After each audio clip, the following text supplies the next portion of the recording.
con el diputado Heriberto Galindo para hablar sobre estas polémicas que han generado las reformas estructurales o las propuestas de reformas estructurales. Diputado, ¿qué le va al país en estas propuestas del presidente? Mira, vamos a hacer un lado los partidos, porque siempre la gente dice, no, pues es del PRI, ¿qué va a decir?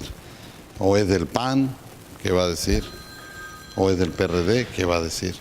Pues vamos a hacer un lado los partidos y vamos a ubicarnos en mexicanos, que es a mí el papel que más me gusta, porque es el papel que busca ayudar al país o ayudar en este caso a Sinaloa. Definitivamente el país necesita crecer y necesita desarrollarse, necesita más obras públicas, de infraestructura, necesita gastar más en educación, en hospitales, en carreteras, en puentes, en ferrocarriles, necesita mejores servicios, necesita más honradez también, necesita una reestructuración, necesita una transformación, y todos estamos de acuerdo en una reforma fiscal. Si tú hablas o hablabas con la gente del sector empresarial, del sector social, todos sí, el fisco no puede continuar así. Como decimos, Pemex no puede continuar así. Estamos de acuerdo, todos estamos de acuerdo en eso. Pero a la hora de preparar las reformas, vienen los desacuerdos, vienen los asegúnes. Entonces, todo el mundo dice que se amplíe la base de tributación, es decir, que haya más contribuyentes. Y a la hora de que el gobierno lo quiere hacer, siempre hay quien proteste por ello. Todo el mundo dice que paguen más los que más tienen. Y a la hora de que el gobierno pretende hacerlo, ya estás viendo lo que está pasando. Entonces, difícilmente una reforma fiscal, que es la que más polémica ahorita está generando, ya luego vendrá la energética y la política. Sobre la reforma fiscal y hacendaria, difícilmente vamos a darle gusto a toda la gente, Francisco. Eso es imposible. Como diría don Jesús Reyes Heroles, pretender condescender con todos es no gobernar. Entonces, el presidente Enrique Peña Nieto tiene muy claro el propósito: transformar a México. Como él dijo, yo no vine a administrar a México, vengo a transformar a México. Transformar a México haciéndolo crecer, generando empleos, propiciando inversiones, que la gente gane más, que a la gente le rinda más, que tenga mejores servicios. Ahora bien, alguien me dijo recientemente en Culiacán, oiga, pero es el momento menos oportuno, hay contradicciones, si el presidente quiere hacer eso, ¿por qué le está aplicando tal impuesto a los sectores que siempre están pagando y que son los fieles pagadores de impuestos? Quizá tengan razón en su enfoque, pero nunca habrá un momento oportuno para una reforma fiscal, hombre. O sea, siempre habrá quien se oponga. Entonces necesitamos, nomás termino, necesitamos más dinero para que haya más obras. ¿De dónde van a salir las obras de infraestructura de Mazatlán, por hablar de esto?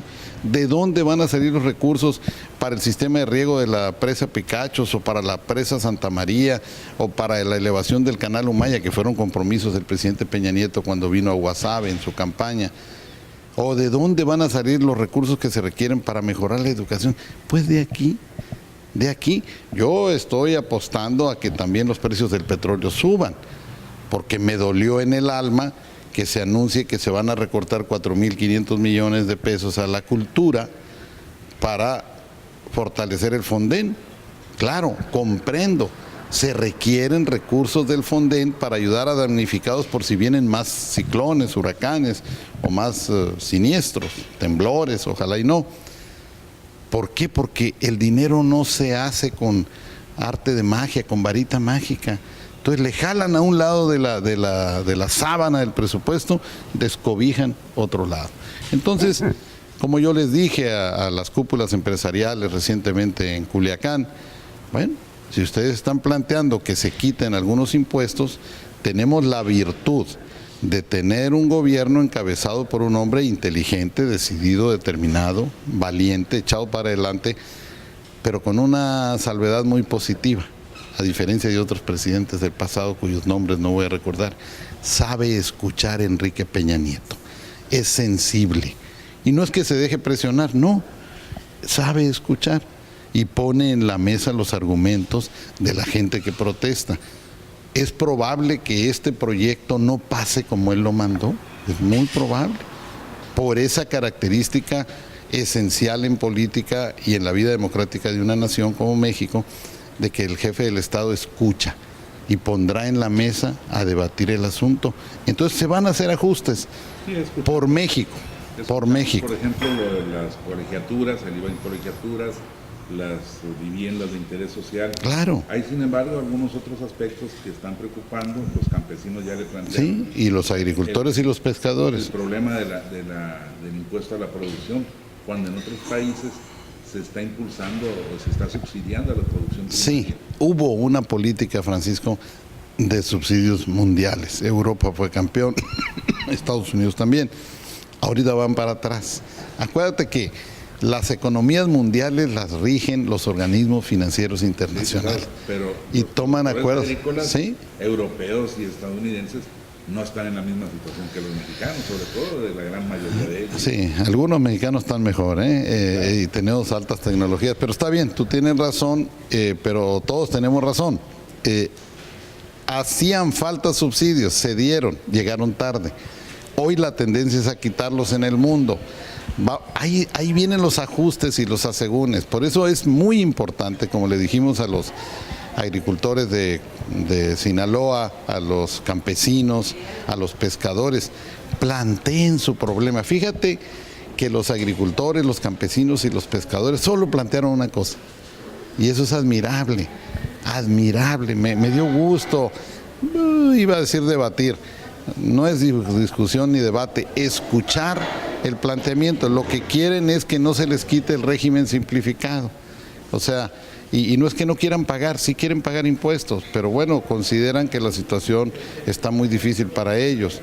Entonces yo les dije, presenten propuestas con datos serios, con datos duros, sin exageración, sin dramatización, sin mentiras, para que nosotros los diputados federales, y hablo por todos, hablo por los del PRI, pero yo estoy seguro que los de otros partidos lo harán, podamos defenderlos.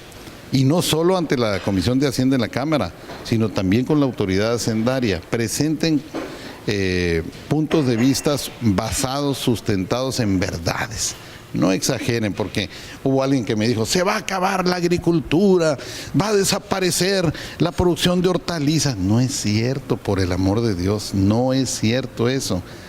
Pueden decir, nos va a afectar la producción, nos van a encarecer los insumos, vamos a pagar más impuestos, ganaremos menos, nos retiraremos algunos, pero nada va a desaparecer, más que cuando uno se muere, se acaba el mundo. Entonces, yo creo que es el momento, no ha caído el último out, para hablar en términos sinaloenses, que es el momento de que hagan sus planteamientos. Los líderes nacionales de la Coparmex, del Consejo Coordinador Empresarial, ya lo han hecho, y yo les dije, síganlo haciendo ante el secretario de Hacienda, Luis Videgaray. Tenemos un paisano, Castañón de los Mochis, líder nacional de la Coparmex, lo está haciendo, deben seguirlo haciendo, algo lograrán, no todo, porque entonces nos quedamos en reforma, entonces ¿a dónde vamos a ir?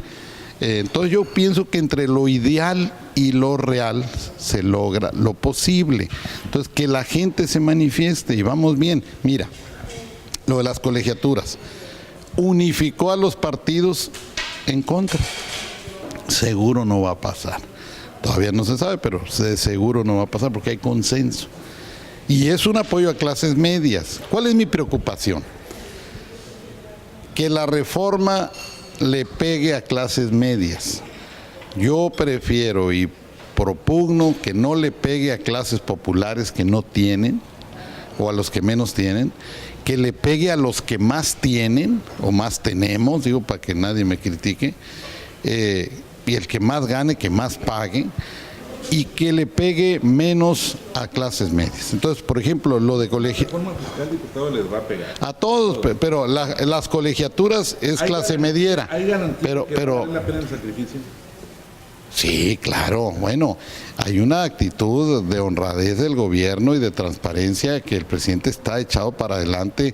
Estás informado de la determinación que hay para que los medicamentos, por ejemplo, los concentre en compra la Secretaría de Hacienda para lograr ahorros y comisiones en asuntos que van de 100,000 millones de pesos de compras. Tan solo el Seguro Social mandó ya la convocatoria para comprar 45,000 millones de medicamentos. Entonces va a haber ahorros, va a haber transparencia, va a haber honradez. Pero yo quería decir algo más. El asunto del IVA en alimentos y en medicinas, que no se ponga la medallita a nadie. Fue una determinación del Ejecutivo. Y voy a decir por qué. Técnicamente era lo más cómodo, técnicamente, por criterio de doctores en economía, que no son vendedores de tacos, con todo el respeto a los vendedores de tacos, pero un vendedor de tacos no tiene por qué definir la política económica del país. Son doctorados todos, brillantes todos. Y decían, con el IVA subiendo el IVA en alimentos y medicamentos, se resuelve el asunto. Recomendación de la OCDE también. Pero se consideró, y se consideró con inteligencia, que no está el horno para bollos, que la situación social, económica y política del país no lo permite. Entonces el gobierno decidió no hacerlo. Y había propuestas de partidos para hacerlo. Y el propio PRI quitó el candado en la declaración de principios que prohibía tocar ese tema como tabú. Lo dejó libre. A mí me entrevistaron y yo dije, ¿va a subir el IVA en alimentos? Y me decían, no. ¿Y por qué le quitaron el candado? Para dejar libre la discusión. Se va a hacer lo que más le convenga al país. Y como las inyecciones, si duele pero sana, bienvenida la inyección aunque el niño llore. Entonces, sin embargo, se consideró que buscando recursos de otros lados podemos resolver las inversiones y los crecimientos del país para de veras volver a impulsar a México por el camino del desarrollo. Es una medida que habla de sensibilidad. Así es, sí. Pero también es un reconocimiento a lo mal que está la economía. Sí. No fue un primer año exitoso. A lo mal que está la economía es un reconocimiento. Eso te habla de que los doctores en la economía que tenemos, y que también los tuvo el gobierno panista durante 12 años, son los mismos, para que lo sepas. Son gente muy brillante, mexicanos que no tienen partido, que son muy correctos, muy brillantes, y que es bueno darles su baño de pueblo y que recorran el país y vean la pobreza extrema en la que se debaten más de 50 millones de mexicanos. Pero hay una decisión política fundamental que está pulsando la realidad, y hay una determinación política basada en eso. Y también la gente presiona y se le hace caso a la presión. Ya lo hemos visto con la gente también, aunque ellos digan que no, aunque ellos incendien, aunque ellos se asocien con anarquistas y provoquen una imagen horrorosa y daños a seres humanos pues humildes como son los policías, aunque ellos no tengan conciencia de madurez y aunque ellos digan no queremos el poder, queremos destruirlo, pues el gobierno no ha querido reprimirlos, y el gobierno y los diputados les hicimos caso en planteamientos de lo que plantearon en educación. Pero en fin, menciono esta parte de la educación, de la CENTE y todo, de la reforma educativa, para volver al tema de que tenemos un gobierno y un Congreso sensibles. Sabemos escuchar, sabemos atender, sabemos ajustar, corregir y avanzar. Diputado, el PAN reclamó que ellos dejaron una economía sólida, y este primer año del gobierno del PRI no ha sido. Pero tú y yo sabemos, me estoy riendo de buena gana, y digo, no estoy con burla. Tú sabes que eso no es cierto.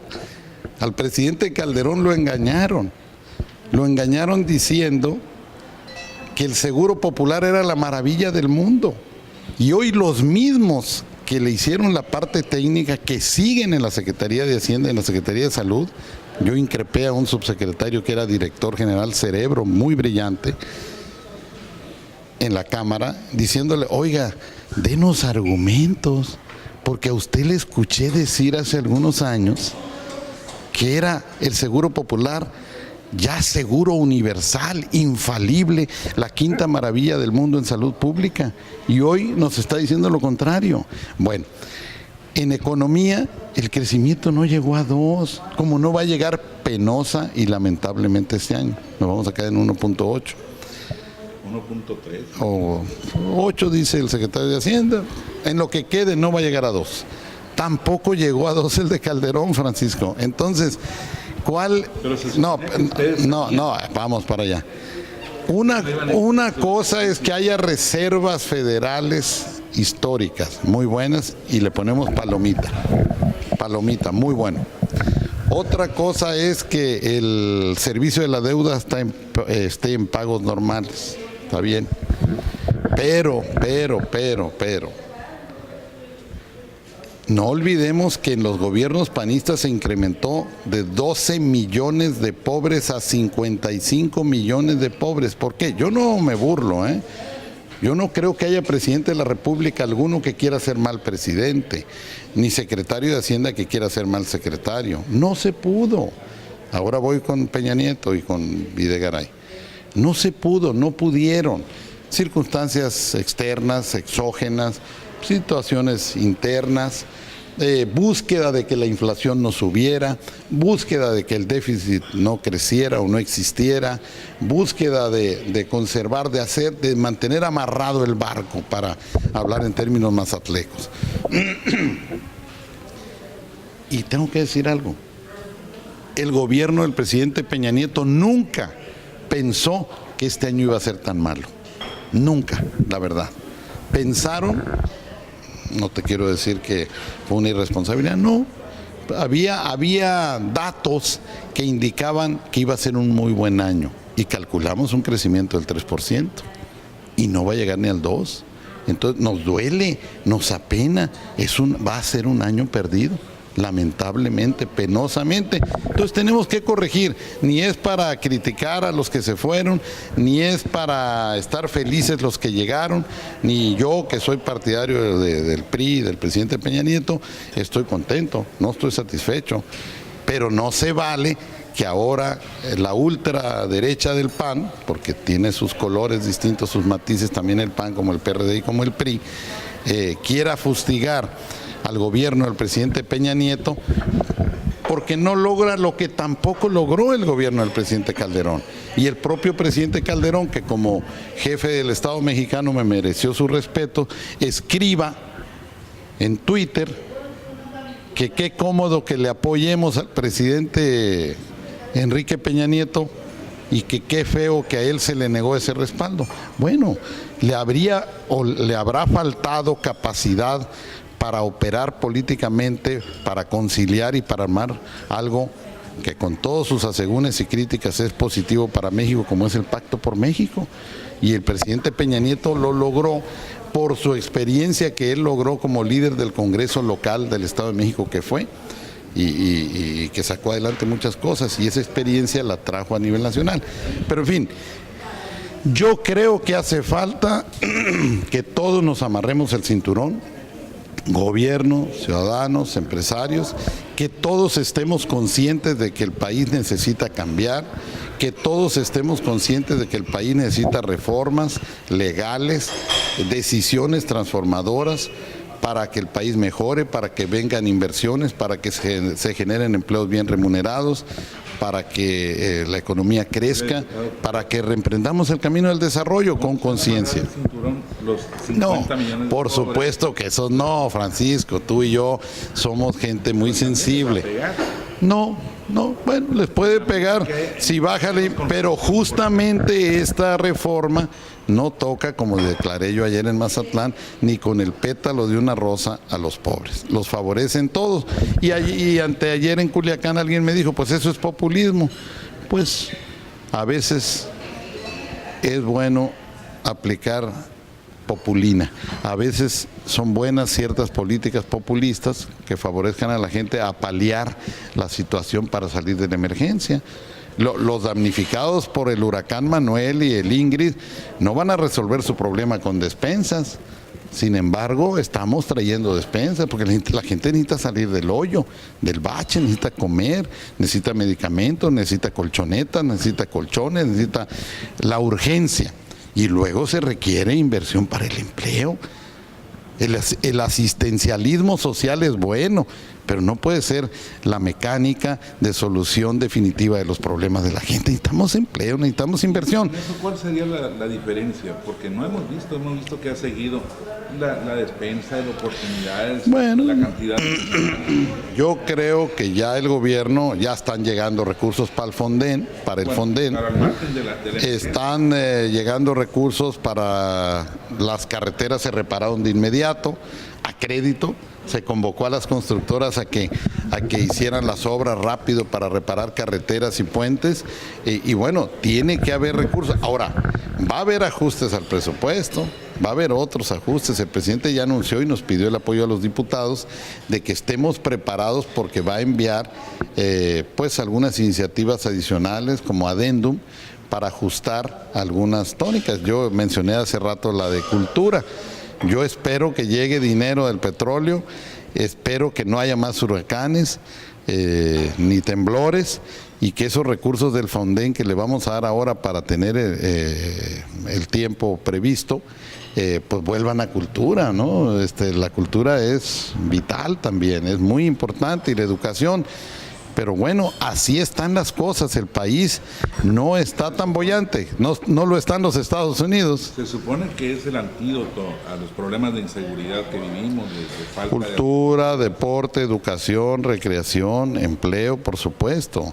Por eso hemos defendido tanto en Mazatlán el presupuesto adicional para infraestructura portuaria o la construcción de las embarcaciones que Pemex comprará y que los diputados federales empujamos y logramos, sin ponerle banderita o estrellita en la frente a nadie, todos apoyamos, porque si se generan 2,000 empleos directos y 10,000 indirectos, eso es una inyección contra la violencia y el crimen organizado en Mazatlán, en el sur de Sinaloa, porque hay una relación directa entre pobreza y violencia. Entonces, tú pones el dedo en la llaga y yo también, somos conscientes. Yo creo que la gente está cada vez más consciente de lo que está pasando. A eso apelo, a la conciencia, a la reflexión, a la madurez, al razonamiento de la gente, decir, pues sí, es una situación difícil, hay que reconocerlo, no hay que usar eufemismos. Estamos en una situación difícil, como lo está el presidente Barack Obama en los Estados Unidos. El mundo vive dificultades grandes. Aún Alemania o China, que son tan ricos, también tienen problemas. Esas han sido las explicaciones de siempre. Bueno, las causas externas. Es que también hay causas internas, pero no nos podemos sustraer a lo que le pasa al mundo, Francisco. Hay un mundo que hoy vive en un plano de interdependencia. Con toda la independencia y la soberanía de las naciones, el mundo vive en un régimen de interdependencia. Todos dependemos de todos, por lo menos en lo económico y en lo financiero, y a veces en lo político. Este año en Estados Unidos empezó a crecer hasta antes de este quiebre del presupuesto. Y pues nosotros sí. no, nosotros decrecimos. O quedamos iguales, digamos que quedamos iguales, porque nunca con los gobiernos panistas rebasamos el 2. El presidente Ernesto Zedillo dejó la economía en aproximadamente 6,5%, 7%. Pues queremos volver a eso. Y el presidente Zedillo afrontó una situación económica muy difícil. Yo era diputado federal también y respaldamos al presidente y salimos adelante. Y hoy que soy diputado federal, no solo no me avergüenzo, me enorgullezco de apoyar al presidente Enrique Peña Nieto, como en su momento defendía a los presidentes panistas por defender la institucionalidad, por ese prurito que yo digo, nadie quiere ser mal presidente. Nadie quiere ser mal diputado. Yo quiero ser muy buen diputado y yo estoy seguro que Enrique Peña Nieto quiere ser un gran presidente. Apoyémoslo, ayudémoslo y hará los ajustes a que haya lugar, hará los ajustes que tenga que hacer y la gente debe manifestarse correctamente, educadamente. Hay libertad, pero no debe haber libertinaje. Pero uno de los elementos de polémica es por qué vamos a pagar más impuestos para cobrarle menos a Pemex, para que vengan los extranjeros a hacer negocio. No, pero son cosas distintas. No, se le va a cobrar a Pemex como a toda empresa, proporcionalmente lo que paga Leobi Carranza en su empresa Pinza, o lo que paga el señor Slim en Telmex y en todos sus negocios que tiene, o los empresarios más importantes de Mazatlán. Así pagará Pemex, se le hará tratamiento de empresa, ya no de agencia cobradora de impuestos del gobierno. ¿Por qué? Porque eso le ha impedido a Petróleos Mexicanos crecer. Y entre otras cosas, por eso se está planteando la reforma de los hidrocarburos y de Petróleos Mexicanos, para que haya más ingresos. No se van a llevar el petróleo, ni se les va a dar la utilidad. Tienen que invertir. Y si generan petróleo o gas, ganarán, pero porque invirtieron, no están de gratis. Y además, la inversión privada en Petróleos Mexicanos en distintos rubros siempre ha existido, Francisco. Desde que don Lázaro Cárdenas, uno de los más grandes presidentes de toda la historia de México, después de don Benito Juárez, desde que don Lázaro Cárdenas expropió el petróleo, también previó el aspecto de la inversión privada. Muchas de las plataformas que tiene México en el Golfo son privadas. Las pipas que recorren el país y que llevan y transportan gasolina y dicen, no, si son. Son servicios que... No, pero invierten, oye. No, ese es el punto. Tocaste el tema toral.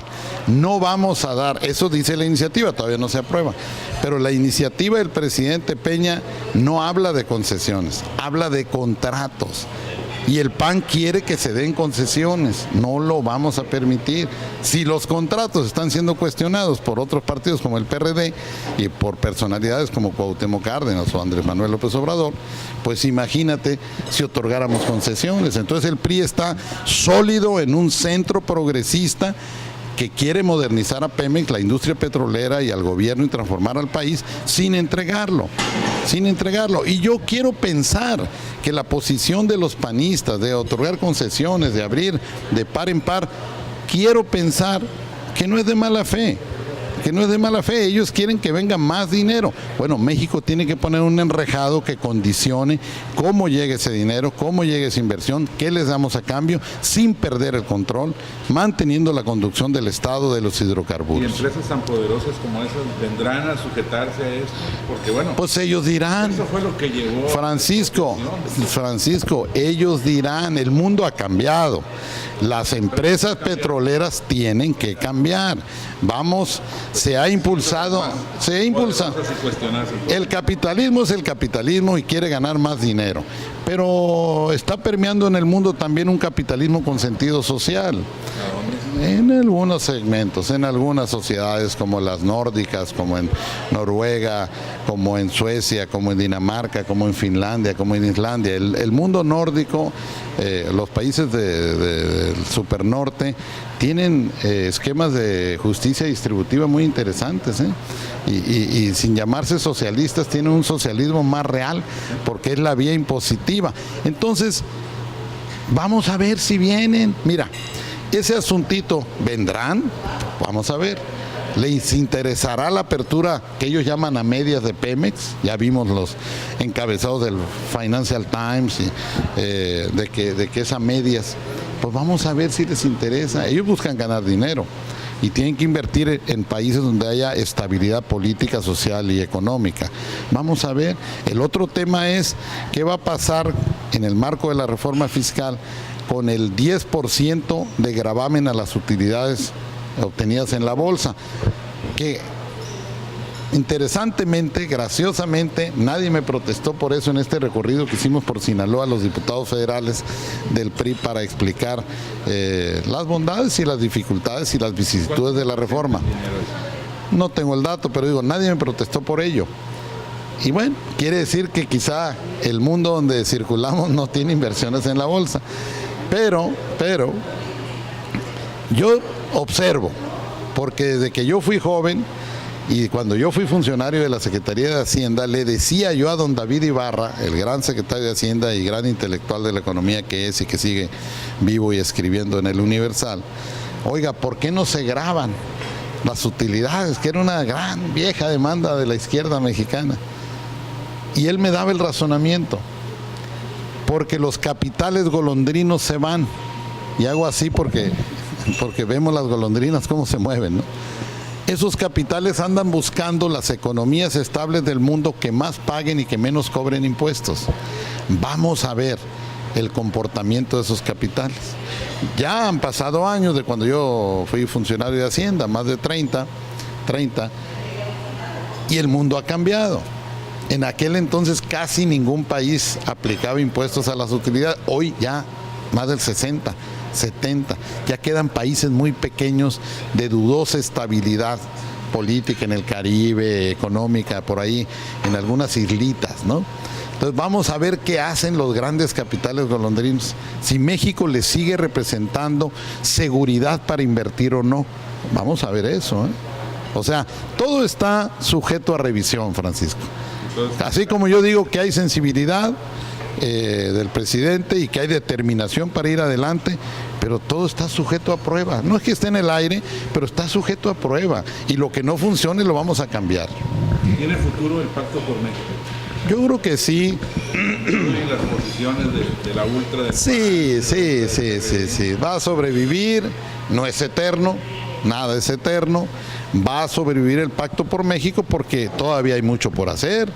Tenemos la reforma política, tenemos la reforma energética, tenemos la reforma fiscal, tenemos el presupuesto de egresos, tenemos la ley de ingresos, va a venir una reforma al sistema de salud, a la ley de salud y más cosas. Yo creo que el Pacto por México todavía tiene vida por delante y que estos son baches que ocurren en el camino, en tierra, en las carreteras, es una metáfora, o en los aviones, que a veces hay pequeños baches en el aire, pero sigue su marcha. Yo creo que fue una hazaña muy inteligente, no solo del presidente Enrique Peña Nieto, el Pacto por México, sino también, hay que reconocerlo y darle su mérito a los líderes de los partidos políticos. Y bueno, en la Cámara vemos penosamente, vergonzosamente, y lo digo porque tengo amigos, de que los partidos minoritarios, sobre todo en Movimiento Ciudadano, sobre todo ahí, poquito en el PT, una hiperminoría, está montada en la rebelión y en la posición de estamos en contra de todo y a favor de nada, y a mí me da pena, porque yo no estoy en contra de lo que hace el PRD o en la Ciudad de México, o en Tabasco, o en Morelos, donde gobiernan, ni estoy en contra de todo lo que hace el PAN en Baja California, o en Guanajuato. Hay que saber reconocer lo bueno, y hay que cuestionar lo que no es bueno, y proponer mejorías. Pero no podemos estar en el todo y nada, no podemos estar en contra de todo y a favor de nada. Yo creo que hay que ser razonados, reflexivos, y decir, en esto acompaño al gobierno, en esto no lo acompaño. Esa es una oposición responsable. Yo creo que México ya tiene una madurez atendible para que tanto oposición como gobierno seamos responsables. El gobierno que escuche y atienda el reclamo y la protesta de la sociedad y del pueblo. Y la oposición que valore, analice, sopese, examine, reflexione sobre lo que propone el gobierno. Y el gobierno haga cambios y ajustes con base en las propuestas de la oposición y de la ciudadanía. Y la ciudadanía y la oposición también sepa atender las buenas intenciones del gobierno. Nadie quiere ser mal gobierno y yo espero que nadie quiera ser mala oposición. Finalmente, diputado, ¿dentro de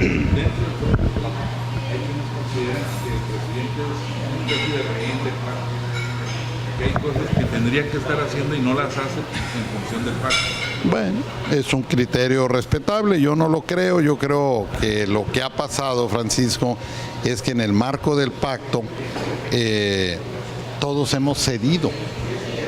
Muchas cosas que se están haciendo a la luz del pacto son ideas del PRD, son ideas del PAN, otras son ideas del PRI, y en algunas, o en todas las que van para adelante, logramos los puntos de coincidencia para que puedan salir esas ideas, esas iniciativas y esas reformas. Entonces yo creo que en el pacto todos hemos cedido de nuestras posiciones primigenias, de nuestras posiciones originales, de tesis, por el bien del país. Entonces, y el presidente, yo creo que no es rehén, yo creo que es el líder nacional, que es el estadista, que es el jefe del Estado mexicano, que es el director de la orquesta.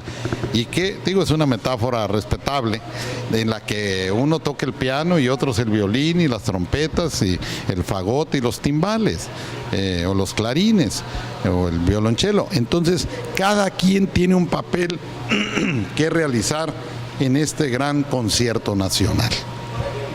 Ahora, el problema es a quién le tocan los violines, casi siempre es a los mismos. No, hay que traer a los mejores violinistas, a los mejores chelistas, a los mejores pianistas, y tenemos un gran director de orquesta, y como digo, nadie quiere ser malo. Yo, mis respetos a Calderón y a Fox, cada quien hace lo mejor posible donde está.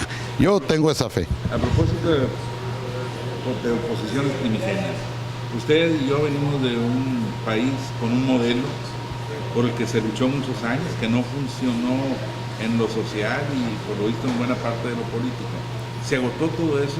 ¿No quedó nada rescatable? Yo creo que sí hay rescatable, yo creo que hay que rescatar. ¿Están desmontando por completo? Yo creo que no, yo creo que estamos retomando lo mejor del pasado y que estamos innovando, que se están creando nuevos paradigmas con ideas de avanzada, modernas, que se están revisando las experiencias en el mundo, en Europa, en Asia, en donde estén esas experiencias, en América. Hay países de América Latina que tienen avances en algunos puntos. Y pero estamos... la izquierda los caracteriza no como de avanzada, sino por el contrario, retrógrado. Pues yo creo que no, pues ese es el punto sectario de la ideologización de las tesis, Francisco. Hay que tener ideología, pero como decía otra vez mi maestro Reyes Heroles, no hay que caer en el exceso de ideología que te lleva a una drogadicción ideológica. Hay que tener ideología que te da rumbo y que te da un eje imaginario desde el cabello más largo hasta la uña más larga del dedo gordo del pie. Es una imaginación, es una metáfora. Hay que tener ideología, hay que tener proyecto, hay que tener determinación, definición de a dónde queremos ir.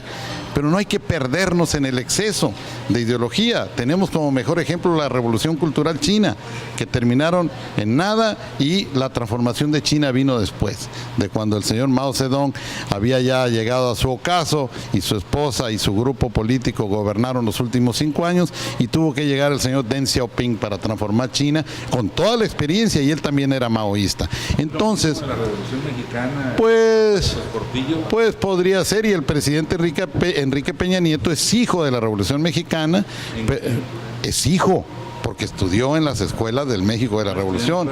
No en todas, en profesional sí. Y su padre fue un ingeniero egresado del Instituto Politécnico Nacional, funcionario de la Comisión Federal de Electricidad, oriundo de un pueblo de Atlacomulco. Entonces, él es hijo, pero no necesita ser hijo de la Revolución Mexicana. Para ser hijo de la Revolución Mexicana o del México revolucionario no se requiere haber ido en toda la educación a escuelas públicas. Me refiero, su generación deriva también en cuarta instancia de la Revolución Mexicana. Él está sacudiendo el árbol, Francisco. ¿Cómo vendrá un sacudimiento en Cuba, Francisco? Cuando partan el comandante Fidel Castro y el comandante Raúl Castro y la nueva generación cubana, yo creo que sí, pero no van a romper con el pasado cubano. Los chinos no han roto con el pasado de la Revolución Popular de Mao Zedong. Y en México no vamos a romper con los logros de la Revolución Mexicana.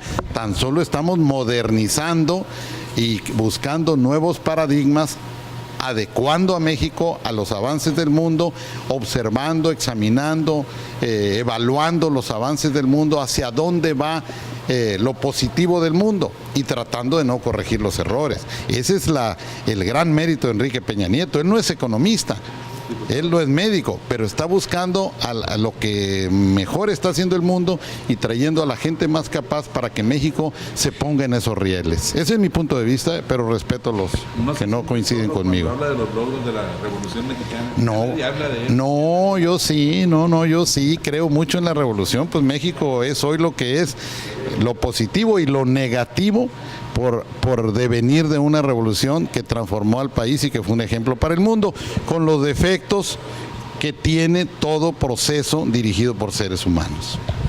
Muchas gracias. Gracias, Francisco.